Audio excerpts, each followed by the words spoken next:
Yo, what's going on, my people? My name is Four Fingers, and welcome to Four Fingers Making Sense.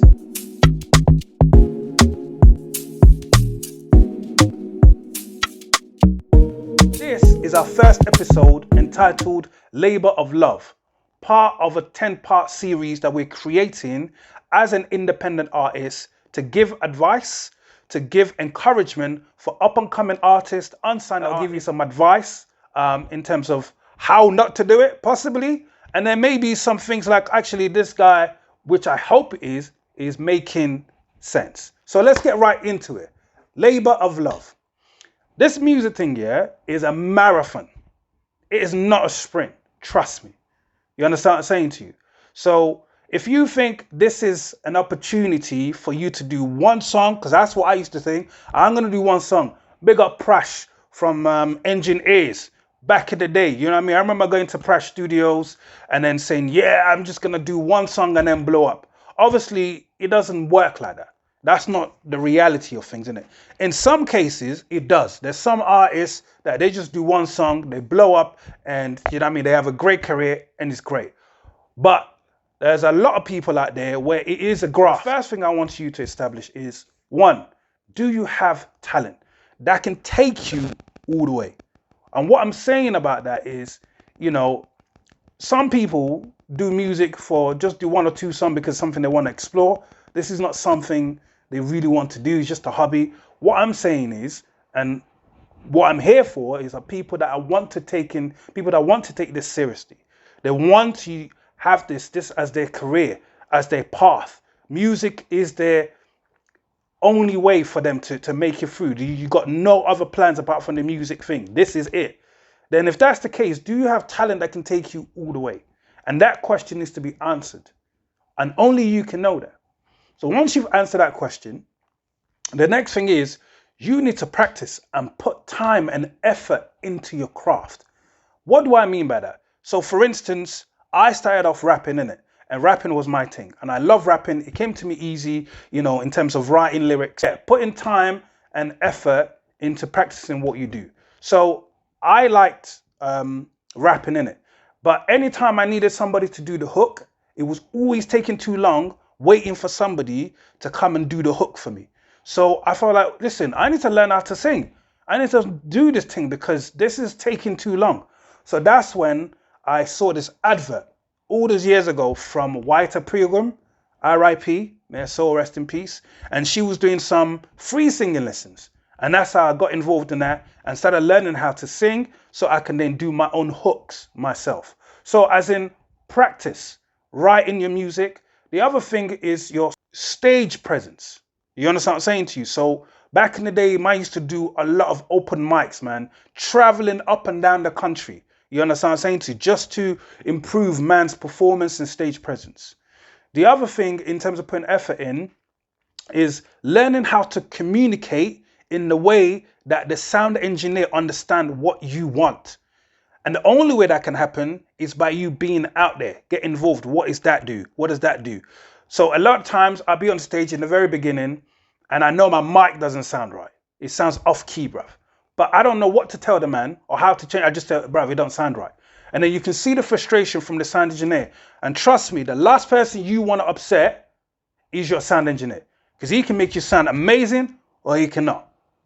Or you know what I mean? So for me, I always find these are one of the people I've learnt the hard way to make sure that the sound engineers are the people that you make sure you do not upset.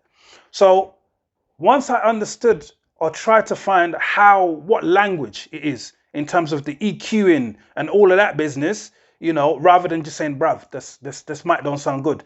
Learn the communication tools that they understand so you can just go in there and it just makes you look like a true professional of what you do.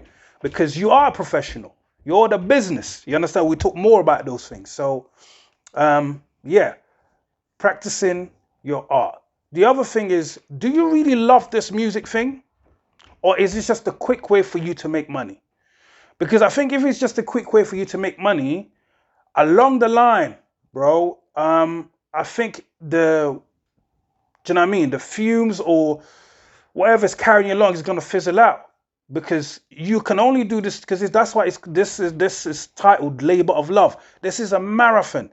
There's going to be so many highs, which is amazing, but there's also going to be so many lows.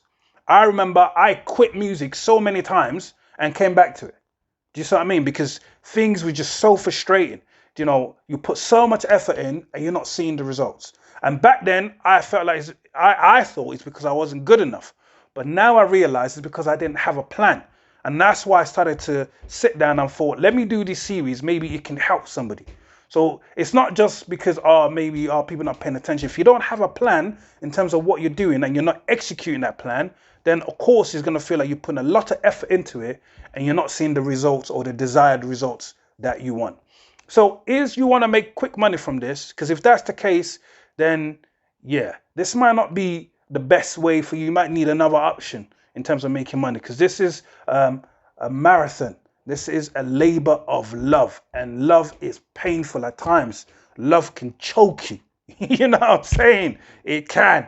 Love can break your heart so many times. So this music thing, this journey is a labor of love, and you need to prepare for that. There's going to be some big highs and there's going to be some big lows, but it's important that you remain constant and keep pushing ahead.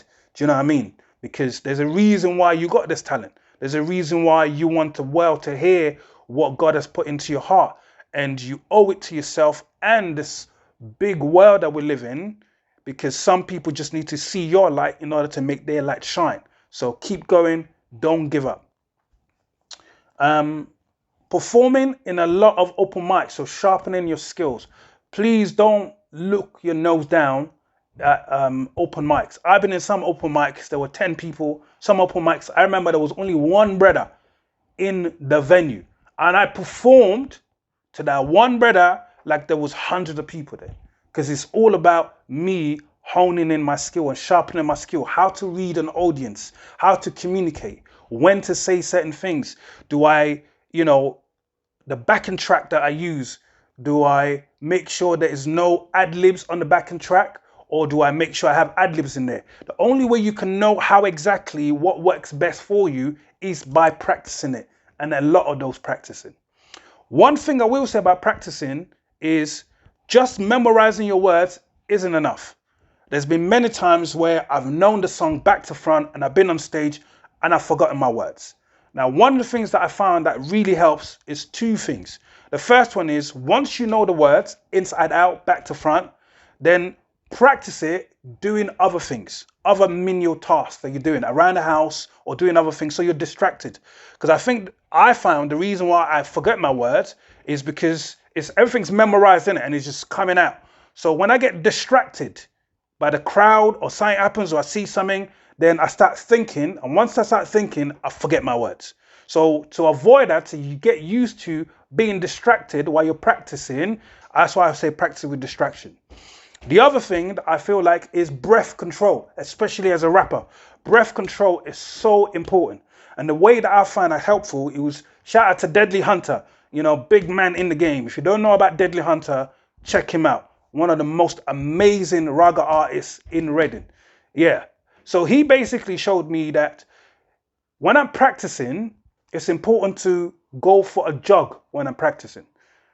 What I mean by that is automatically you figure, because you're jogging in it, and you know when to breathe and when not to breathe, and when to say your words. So you're practicing your words out loud and you're jogging, and you learn when to breathe and when not to breathe.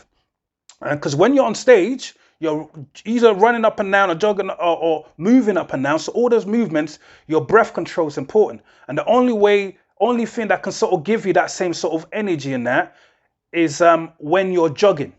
Do you see what I mean? Because it's not just the fact that you're moving up and down. It's the fact that adrenaline is kicking in because you're excited to perform. That also takes away a little bit of your breath as well. Most people don't realize that. So jogging whilst practicing your lyrics will help you with breath control. And lastly is networking. Networking is a big one in terms of labor of love. You need to get out there. You need to let people know who you are. You need to let people know where they can find your music, and you need to go prepared. I used to back in the day turn up to networking event and people are like, oh, where can I find your music? And I'm there busy trying to explain, yeah, if you go on this site, no one's listening to that. No one's listening to that. Have your business card with you. Or everything's smart now. You can get on your phone where you can just put the card, tap it, all your details is in there. Your website, your Instagram, your Facebook, your TikTok, whatever it is that you got, it's right there. So people want things easy. They don't want things where they have to listen there, writing things down and all of that. Be organized, network, and let people know you and practice what you're going to say. When people say, listen, you got 10 seconds, tell me what you do in terms of your music. What does it sound like? You know what I mean? Why would I be interested in it? You know, ask yourself all these questions already. So when they say who, you can say, yo, my name is Four Fingers. I'm a hip hop and R&B and gospel artist. And here's where you can check my stuff out. Boom. Simple. End of conversation. It sounds simple, but I tell you, in order for me to get to that place, it took so long. I used to waffle a lot, give them some stories that no one was interested in. Everyone's just being polite and giving you the ear. They won't remember you. They're not listening. But in your mind, you think they will, because in your world, it's all about you, innit? And the sad reality is, it's really not. Yeah, I know. It hurts, innit? Yeah. So networking is a big one. That's the one that can get you into meeting all the right people, which we're talking about making up your team, people that will believe in your art and just, yeah, connecting with what's happening. So I hope this has been useful to you. This has been really good for me to be able to share with you. And please bear with, videos will get better as I get along. Thank you very much. And yeah, tune in for the next episode. Thank you very much. God bless. Peace.